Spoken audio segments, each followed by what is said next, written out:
Hello everybody! Welcome to my channel! Naranasan niyo na bang makakita ng mga hugis na kakaiba sa ulap, sa langit?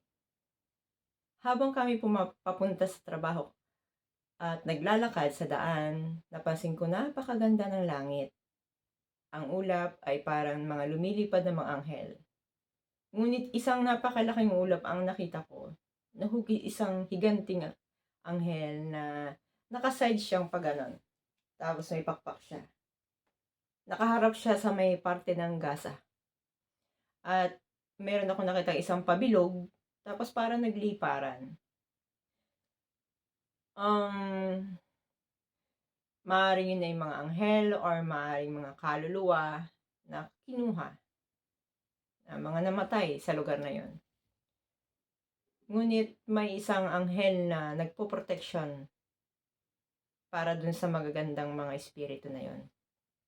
Yun yung observation ko doon, at yung anghel na yun yung magpoprotekta sa mga sundalo na nagliligtas dun sa mga binihag na 200 mahigit na hindi pa nakikita hanggang ngayon. But anyway, this is Shah and this is Israel Hotel Housekeeper Channel.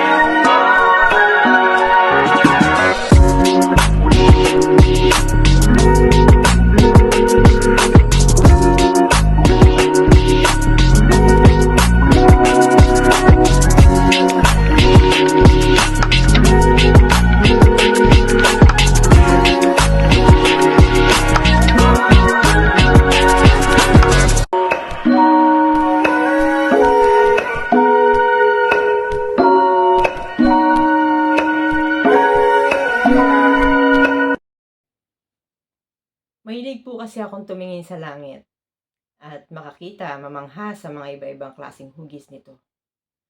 Ngunit ang nakita ko habang kami naglalakad nung kahapon ay isang pambihira at kakaiba rin. Sa mga nakita ko, hayaan nyo at sa susunod na mga vlog ko, ipakikita ko sa inyo ang mga kakaibang nakita kong hugis sa langit bago ako makarating dito sa Israel.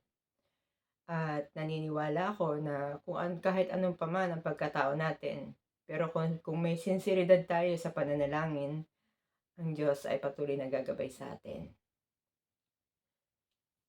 At kahapon, habang nakita ko yon, sabi ko, may anghel na magtatanggol at tutulong sa mga sundalo para matagpuan yung nawawalang 200 na bihag.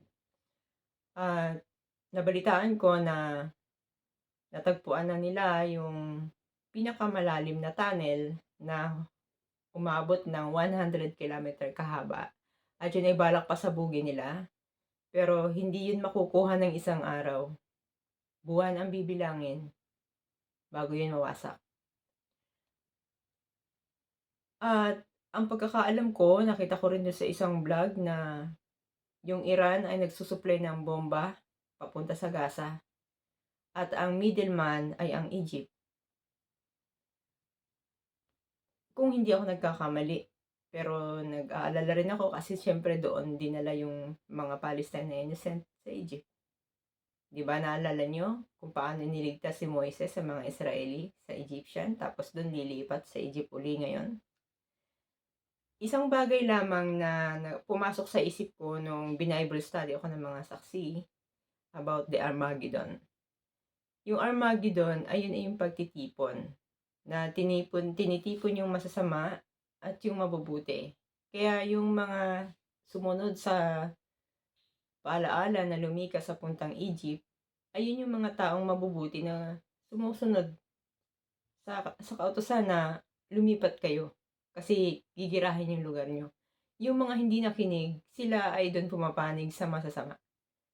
Doon sila nagpaiwan. Yun yung tawag yun, Armageddon, pagtitipon ng karamihan. Kung saan nakakarami ay doon kayo para sa kaligtasan. Yun. At Eto po, panoorin niyo po yung nakita kong ulap kahapon. Patuloy tayong manalangin para sa kaligtasan ng mga tao dito sa Israel. At sa aking palagay, kung sakasakaling hindi natin, wag naman lumala yung sitwasyon, kung ano ang iuutos ng presidente namin sa Pilipinas, kung halimbawa, mga Pilipino, bumalik na kayo dito, I will follow. Susunod ako dyan. Dahil ayoko rin na mamatay agad. Gusto kong mabuhay pa ng matagal. By the command of the president or the leader, kung kinakailangang umalis na sa lugar na ito, aalis na. Naalala niyo po ba yung panahon noon, panahon ni Abraham yon na lumingon si Lot? Nagbili ng mga anghel na umalis na kayo dyan dahil tutupukin ang lugar na yan. At huwag kayong lilingon. Maraming lumilingon, marami nanghihinayang doon sa gasa. At yung iba'y umalis, hinayaan nilang mawala na kasi sa kaligtasan din nila yon. Parang ganun yung nangyari sa ngayon. Pero tao ang ginamit na instrumento. Hindi mismo ang kapangyarihan ng Diyos ang bumagsak doon. Alalahanin nyo yung Sodom and Gomorrah kung paano tinupok ng Diyos ang lugar na yon. May isang tao nang hinayang at naging asin siya. Ganon din ang mangyayari sa atin. Kapag nanghinayang tayo sa lahat ng bagay, hindi lang tayo magiging asin, mamamatay tayo. Kung sakasakaling sabihin umalis kayo na walang panghihinayang, kundi pasasalamat na tayo iligtas. Gabayan naman tayo ng Panginoon dito sa Israel. At magandang araw po.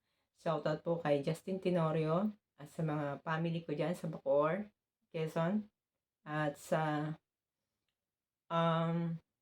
DMW, sa kanila, sa lahat ng taga DMW na naging kasangkapan namin para kami makarating dito. Isang utang na loob po ito sa inyo. Mabuhay po tayong lahat ng mga Pilipino. Mabuhay ang lahat ng OFW dito sa Israel. Yan po kahapon habang naglalakad kami, yung malaking ulap na yun ay parang anghel. Nakasideview lang siya na may mata, yung pakpak niya ay nakataas ang isa at ang isa ay nasa baba. Nakaharap siya sa may parting gasa at yung bilog na yan parang isang bilog na parang may nagliparang mga puti. Isang butas na yon na pumasok sa isip ko na isa yung balonbo ng Panginoon na bibigyan na ng liwanag, mabubuksan na ang liwanag, magkakaroon na ng kapayapaan.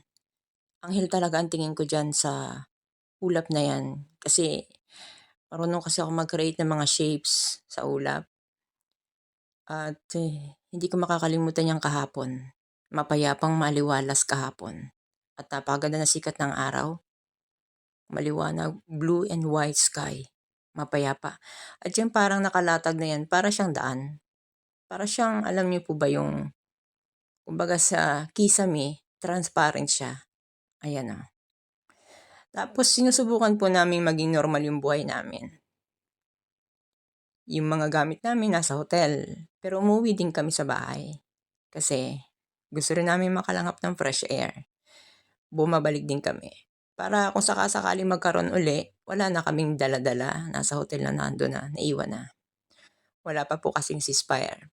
Sa kasalukuyan, wala naman pong nagpapalipad ng sirena kasi ang alam ko, nakuha na nila yung bagay na ginagamit ng mga gasa na ginagamit para magpalipad ng bomba dito sa lugar namin. Yun.